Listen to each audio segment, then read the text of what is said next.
എല്ലാ പ്രശ്നങ്ങളും തീർന്നപ്പോ നിനക്കെന്താടാ ഒരു ഏട്ടന്തിരിപ്പ്? അപ്പൊ ആ തേവാർക്ക് പ്രാന്താണ്. അവള് പറഞ്ഞതും കേട്ട് ഇറങ്ങി തിരിച്ചിരിക്കണം ആ കോന്തൻ. അപ്പൊ അവിടെ മുമ്പിൽ കിടന്ന് ഞാൻ ചാകണ്ടെന്ന് കരുതി അവള് ചുമ്മാതെ പറഞ്ഞാണ്. അല്ലാതെ അവക്ക് എന്നോട് പ്രേമോ ഇല്ലൊരു പിണ്ണാക്കും.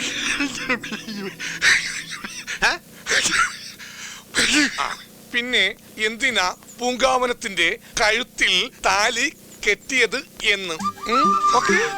എടാ, കാണാൻ കൊള്ളാത്തൊരു കുരങ്ങുമാർക്ക് പെണ്ണാണെങ്കിൽ നീ താലി കെട്ടി വാശി തീർക്കുക ഇല്ല.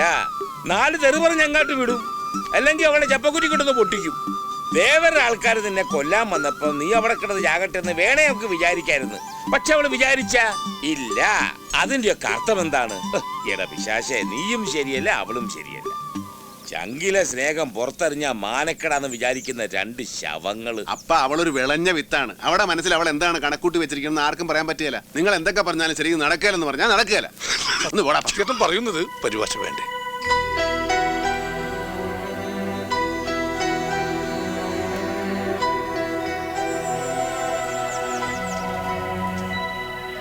മകനെ, ഈ അപ്പന് പഠിപ്പ് കുറവാണ്. അപ്പൻ 2ാം ക്ലാസ് വരെ പഠിച്ചിട്ടുള്ളൂ. എന്നേക്കാ വിവരവും വിദ്യാഭ്യാസം നിനക്കുണ്ട്. നീ 5ാം ക്ലാസ് പാസ്സായവനാ. നിന്നെ ഉപദേശിക്കാൻ അപ്പനാളല്ല.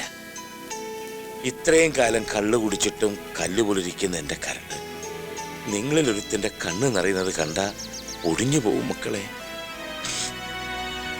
പണിക്കരുടെ മോളെ അവൻ ഒത്തിരി ആശിച്ചു പോയതാ. നീയായിട്ട് എന്നെ തടസ്സം നിൽക്കരുത്. നിന്റെ കല്യാണത്തിന് നീ സമ്മതിക്കുകയാണ് എല്ലാ പ്രശ്നങ്ങളും തീരും.